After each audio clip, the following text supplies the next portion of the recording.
यह निबंध Joseph Addison द्वारा लिखा गया है, जो 18वीं शताब्दी के निबंधकार थे। उन्होंने अपनी बुद्धि से अपने पाठकों की नैतिकता में सुधार करने का प्रयास किया। उन्होंने सरल और समझने में आसान भाषा में लिखा। इस निबंध में वह हमें बताते हैं कि ज्यादातर लोग दूसरों से सलाह लेने को तैयार नहीं होते हैं। उन्हें लगता है कि जो आदमी उन्हें सलाह देता है वह उनकी बुद्धि का अपमान कर रहा है। वह ये भी सोचता है कि वह सलाह लेने वाले से श्रेष्ठ है।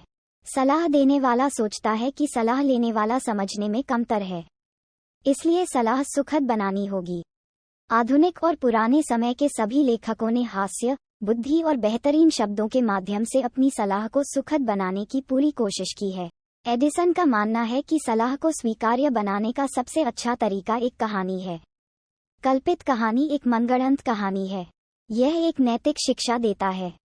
पाठक सोचते हैं कि वे स्वयं को सलाह दे रहे हैं, इसलिए उन्हें ऐसी सलाह दिए जाने पर कोई आपत्ति नहीं है। हम आमतौर पर दूसरों से सलाह लेने के इच्छुक नहीं होते हैं।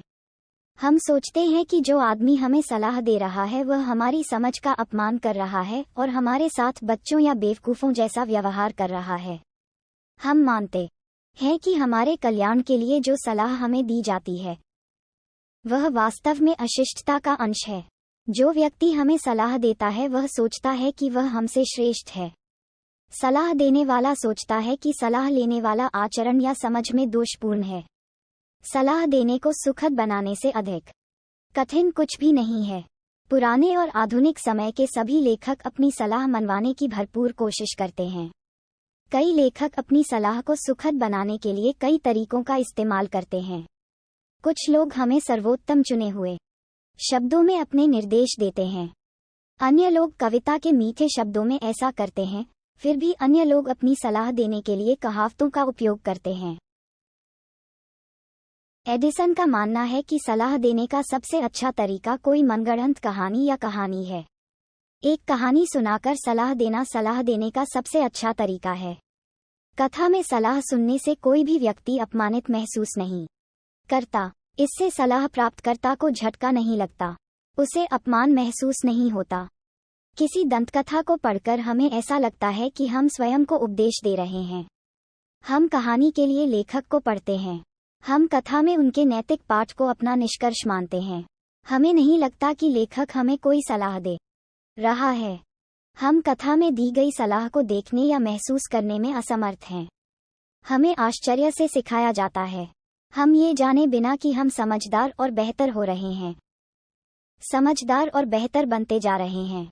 इस विधि से मनुष्य को यह अनुभव होता है कि वह स्वयं को निर्देशित कर रहा है। यदि हम स्वयं का निरीक्षण करें तो पाएंगे कि मन किसी भी कार्य में भाग लेने पर प्रसन्न होता है। ये मानव मस्तिष्क को उसकी स्वयं की पूर्णता और क्षमताओं का अंदाजा देता है। आत्मा का ये स्वाभाविक गौरव और महत्वाकांक्षा एक कल्पित कहानी के पढ़ने से बहुत संतुष्ट होती है। एक कल्पित कहानी को पढ़ने में पाठक प्रदर्शन के आधे हिस्से में शामिल होता है। उसे हर चीज अपनी खुद की खोज जैसी लगती है। वह हर वक्त किरदारों और परिस्थितियों को लागू करने में व्यस्त रहते हैं।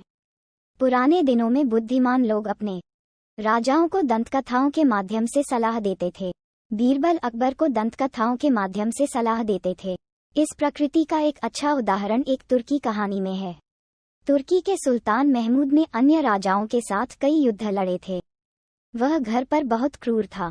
उसने अपने राज्य को बर्बादी और उजाड़ से भर दिया।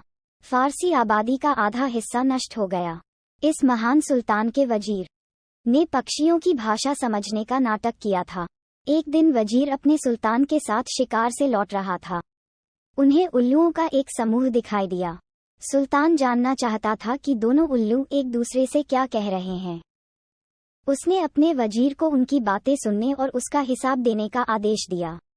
वजीर उस पेड़ के पास गया जिस पर उल्लू बैठे थे। उसने ऐसा दिखावा किया कि वह उल्लुओं का बहुत ध्यान रखता है। फिर वह सुल्तान के पास आया और उसे बताया कि उसने दोनों उल्लुओं के बीच हुई बातचीत का एक हिस्सा सुना है। इनमें से एक उल्लू का एक बेटा था और दूसरे का एक बेटी थी। वे बेटे और बेटी के बीच शादी तय करना चाहते थे।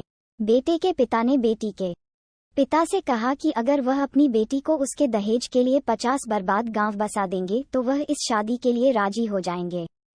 कन्या के पिता ने अपने उत्तर में कहा कि वह उसे 50 के स्थान पर 500 गांव देगा। बेटे का पिता उजड़े हुए गांव नहीं चाहता था। ये कहानी हमें बताती है कि सुल्तान इस कहानी से बहुत प्रभावित हुआ था। उसने उन कस्बों और गांवों का पुनर्निर्माण किया जो नष्ट हो गए थे। उस समय से उन्होंने सदैव कल्याण के लिए कार्य किया। उसके लोगों का